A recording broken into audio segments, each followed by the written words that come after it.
security and tackle malnutrition.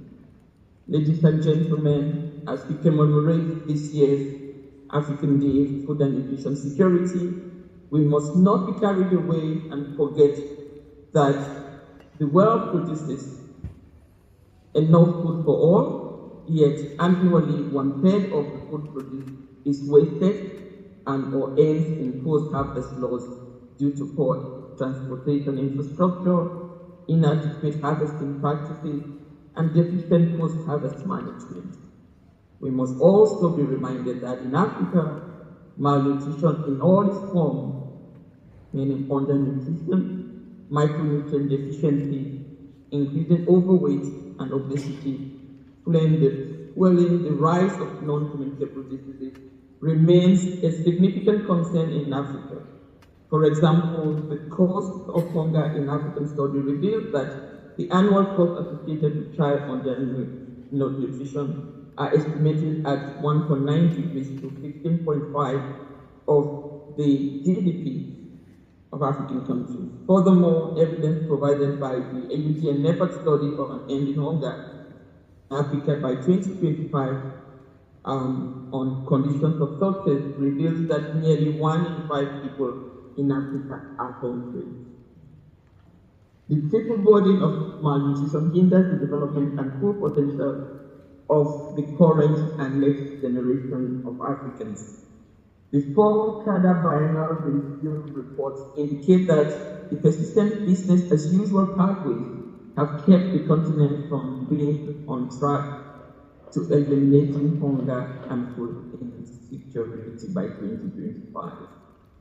We have also learned from the biennial review that African Union member states must address institutional inefficiency and effectiveness to strengthen systemic capacities in scale and quality for food and nutrition sensitive actions. Moreover, to achieve food and nutrition security, we must always address the complex impact of climate change on Africa's food systems. Distinguished colleagues, ladies and gentlemen, to respond effectively, we must shift our approach. Firstly, we need to create a political environment that is conducive to reducing malnutrition. Secondly, we must ensure that policies and practices across various sectors that intersect with nutrition, from education to agriculture to climate change and the environment, all contribute to the fight against malnutrition. And thirdly, we must ensure that high-impact targeted nutrition interventions reach those in need, bridging the current gap between delivery and necessity. To achieve this holistic approach, the African Union Development Agency NEPAD Nutrition and Food System Strategic Program is designed to catalyze and support multi-sectoral cooperation and bring together various stakeholders and actors across different countries. As AUDA-NEPAD, we have had the privilege to lead initiatives that speak directly to the transformative power of the African Day of Food and Nutrition Security. A prime example of this impact can be seen in our work with the homegrown school feeding programs. This initiative illustrates how, with careful planning, investment, and time, an idea can evolve from proof of concept to a comprehensive continent-wide program.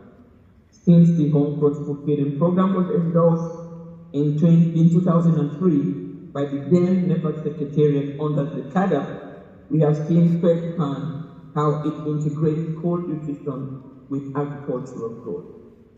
Colleagues, ladies and gentlemen, the practical solution to transform our agri-food system will be a reality when we integrate fit-for-purpose policies combined with robust regulatory environment, sound knowledge, and targeted investment.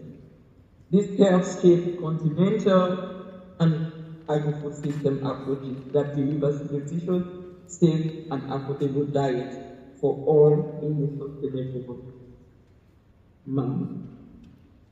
Dear friends and colleagues, we should then endeavor to address the complexity of food and nutrition security in Africa by fostering a comprehensive approach that considers the following.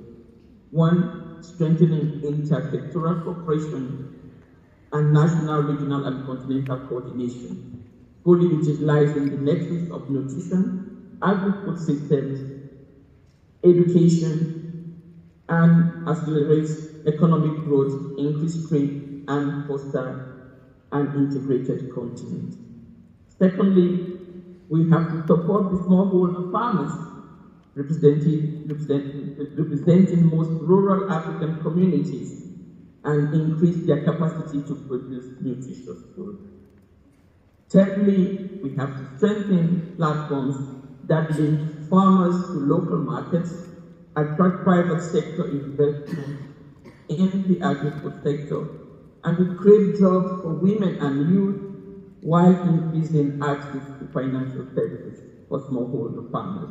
And lastly, we have to promote integration to move excess supply across AU member states and inter-regions, fostering industrialization and reducing the continent's annual food import bill. As we move forward in the CAADP post-Malabo era, expanding CAADP, the CAADP scope to embrace agri-food system is essential for addressing the multifaceted challenges of food security and nutrition. The next policy steps should focus on enhancing stakeholder coordination, aligning national agricultural strategies with broader food system objectives, and promoting sustainable practices. This includes integrating nutrition consideration into agricultural policies, strengthening value chains, and fostering public-private partnerships to mobilize resources.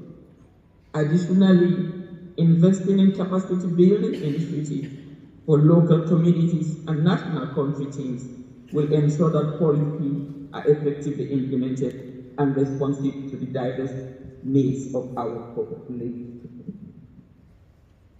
Dear colleagues, distinguished delegates, as I conclude my remarks, I call on all of us to please take this moment to renew our commitment to the ideal and objective of CAADP as expressed through the CAADP and the African Day for Food and Nutrition Security.